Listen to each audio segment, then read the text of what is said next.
अस्सलाम वालेकुम। The life motivators की दूसरी एपिसोड के साथ आपकी खिदमत में हाजिर हैं। हमें उम्मीद है कि आपको हमारी पहली एपिसोड पसंद आई होगी। इसी तरह से हमारी वीडियोस को लाइक, शेयर और सब्सक्राइब करते रहें ताकि हर वीडियो में आपको कुछ नया सीखने को मिले। चलिए अपनी दूसरी एपिसोड का हम आगाज़ करते हैं। व्यूअर्स, हम सब अपनी ज़िंदगी में अनगिनत गलतियाँ करते हैं। उसमें से कुछ गलतियाँ अपनी ज़ात से मुताल्लिक होती हैं जिन्हें बासानी नज़रअंदाज किया जा सकता है, मगर कुछ गलतियाँ ऐसी होती हैं जिनका ताल्लुक दूसरों से होता है और इन्हें नज़रअंदाज करना हमारे घरेलू, माशरती और पेशावराना मकाम को नुकसान पहुँचाता है।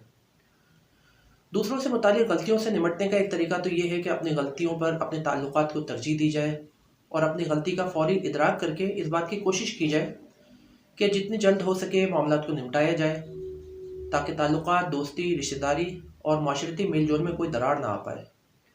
ऐसे लोग माशरे में आजिज़ और बाइखलाक शख्स के तौर पर जाने जाते हैं। एक महज़ब कौम के बाशिंदे अपनी गलतियों पर एक दूसरे के सामने सर झुकाकर खड़े हो जाते हैं। नतीजे के तौर पर दिलों से कदूरत और कीने का खात्मा हो जाता है, जबकि गैर महज़ब माशरों में ज़रा सी गलती पर लोग एक दूसरे के गिरेबानों पर हाथ डालने से भी गुरेज नहीं करते। महज़ब लोग अपनी गलती पर नादिम होकर अपने आप को शर्मिंदगी, दबाव और टेंशन से बाहर निकाल लेते हैं। ये लोग अपने आप को लोगों से अटैच रखने का एक आसान तरीन हल ये निकालते हैं कि लफ्ज़ अशेम्ड को एक पॉजिटिव मायनों में इस्तेमाल करते हैं, जिसका मतलब ये होता है acknowledgement saves human and makes energetic dramatically.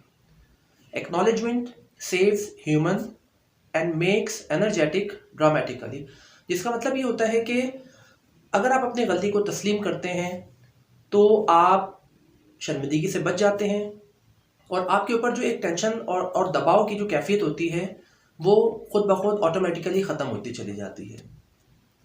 आज के हमारे एपिसोड में हम नेगेटिव वर्ड अशेम्ड को पॉजिटिव करेंगे, जिसका इस्तेमाल करते हुए लोगों की अक्सरियत अनापरस्ती का शिकार हो जाती है। ऐसे लोग अपने ताल्लुकात पर अपनी हठधर्मी और अपनी अनापरस्ती को तरजीह देते हैं और आखिरकार अपने ख़ानदान, दोस्त अहबाब और यहाँ तक के पूरे माशरे से कट कर रह जाते हैं। ऐसे लोगों की शख्सियत अपनी अनापरस्ती के खौल में घुट कर रह जाती है और वो अपने ख़ानदान, दोस्त अहबाब और रिश्तेदारों से दूर हो जाते हैं। इस सूरत-ए-हाल में दबाव का एक एहसास उन्हें परेशान करता रहता है, लेकिन अपने अनापरस्ती के खौल से बाहर निकलना उनके लिए आसान नहीं होता। वो उस शख्स का सामना करने से कतराते हैं जिसका उन्होंने दिल दुखाया होता है। वो पहले लोगों का दिल दुखाते हैं और फिर लोगों से नज़रें चुराते हैं। ये लोग ना तो अपनी गलतियों पर अशेम्ड होते हैं, ना उन्हें तस्लीम करते हैं और ना ही उसकी तस्हीह करते हैं।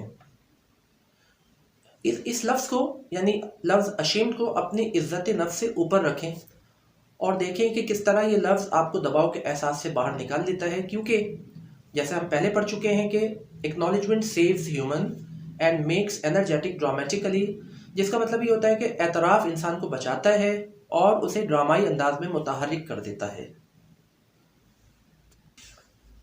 गलती को तस्लीम करने का आगाज़ दरहकीकत गलती की शनाख्त से होता है।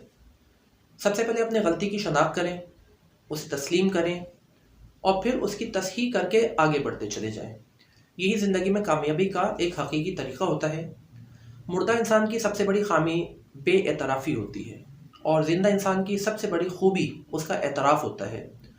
ज़िंदा इंसान के सामने कोई भी हकीकत आ जाए तो वो इसका एतराफ़ किए बगैर नहीं रहता, ख्वाह वो एतराफ़ अपनी हार मानने के मुतरादिफ ही क्यों ना हो। एतराफ़ और शर्मिंदगी का मतलब हरगिज़ ये नहीं होता कि आप कमज़ोर हैं। ये अल्फाज तो आपकी ताकत को ज़ाहिर करते हैं। सॉरी, एक्सक्यूज़ मी और माफ़ कीजिएगा के अल्फाज माशरे में एक तब्दीली का बाइस बन सकते हैं। जहाँ लोगों में एक दूसरे की इज़्ज़त का रुझान आम हो, ऐसे लोग इज़्ज़तदार मकाम को पा लेते हैं। हर धर्म लोग कमज़ोर और फ़र्ज़ी दुनिया के बासी होते हैं। ऐसे लोग गलती करके अशेम्ड यानी शर्मिंदा नहीं होते तो वो एक दूसरे को गलत साबित करने की कोशिश करते हैं और नतीजतन मज़ीद गलतियाँ करते चले जाते हैं। तो क्यों ना आज से अपनी गलतियों पर अशेम्ड हो और उसका एतराफ़ करें, क्योंकि acknowledgement saves human and makes energetic dramatically, जिसका मतलब ये है कि एतराफ़ इंसान को बचाता है और उसे ड्रामाई अंदाज में मुतहर्रिक कर देता है। उम्मीद है आपको हमारी आज की ये एपिसोड पसंद आई होगी। अगली एपिसोड तक के लिए इजाज़त दीजिए। अल्लाह हाफिज़।